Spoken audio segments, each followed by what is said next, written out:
Hi friends, welcome to மச்சி couple. இன்றைக்கி இந்த வீடியோவில் நம்ம வீட்டு மாடி தோட்டத்தில் விளைஞ்சிருக்க ரொம்பவே ரேரான ஒரு செடியை பற்றி தான் பார்க்க போகிறோம். ஸோ வீடியோ ஃபுல்லாக பார்க்குறதுக்கு முன்னாடி மறக்காமல் நம்மளோட சேனலை சப்ஸ்கிரைப் பண்ணிக்கோங்க. ஸோ இன்றைக்கி நம்ம பார்க்க போகிறது என்னென்னு பார்த்தீங்கன்னா, இதோ தெரியுது பார்த்தீங்களா, கருப்பு மிளகாய். என்னடா இது பச்சை மிளகாய் கேள்விப்பட்டிருக்கோம், சிவப்பு மிளகாய் கேள்விப்பட்டிருக்கோம், கருப்பு மிளகாவா அப்படின்னு எல்லாருமே புதுசாக பார்க்குறவங்களுக்கு இருக்கும்.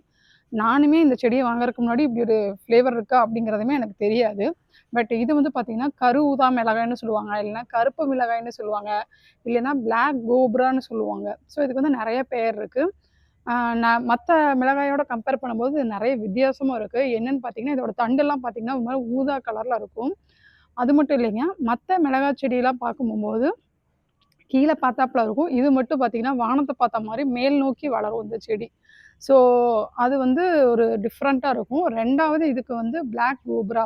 கோப்ரானா எல்லாத்துக்குமே தெரியும், பாம்புன்னு சொல்லுவோம். ஸோ பாம்புக்கு எப்படி விஷத்தோட வீரியம் அதிகமாக இருக்கோ, அதே மாதிரி இந்த செடியில் காரத்தோட வீரியமும் அதிகமாக இருக்கும். அதனால இதுக்கு கோப்ரோ அப்படிங்கிற பெயர் வந்ததாகவும் நான் ஹிஸ்ட்ரியில் பார்த்துருந்தேன். ஸோ இதில் 3 கலர் இருக்கும். எடுத்ததும் டைரெக்டாக பிளாக் கலரில் வராது. ஃபஸ்ட்டு இது காயாக இருக்கும்போது க்ரீன் கலரில் தான் இருக்கும். அதுக்கப்புறம் கொஞ்சம் அதோட ஸ்டேஜ் வளர வளர ஊதா கலரில் வரும். நல்லா முத்தின வளர்ச்சி வந்ததுக்கப்புறம் தான் இந்த பிளாக் கலரில் வரும். இதுக்கப்புறமும் இது ரெட் கலரில் வர்றதுக்கான வாய்ப்பு இருக்குது அப்படிங்கிற மாதிரி நான் ஹிஸ்ட்ரியில் பார்த்துருந்தேன்.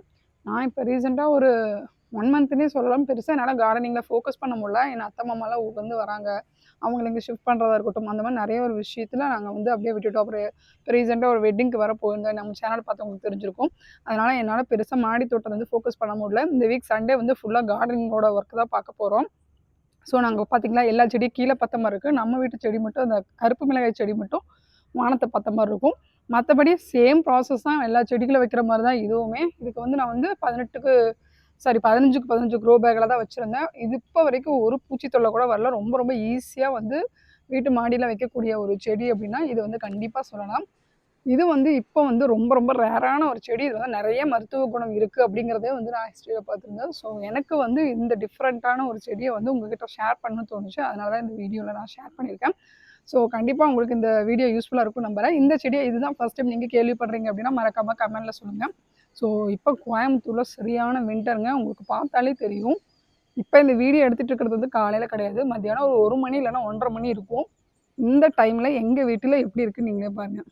ஸோ சுற்றி ஃபுல்லாகவே பனியோட கிளைமேட் வேறு லெவலில் இருக்குதுன்னு சொல்லிட்டு இதோட நான் கிளம்புறேன். வேறு ஒரு சூப்பரான வீடியோ மீட் பண்ணலாம். Thank you, bye bye.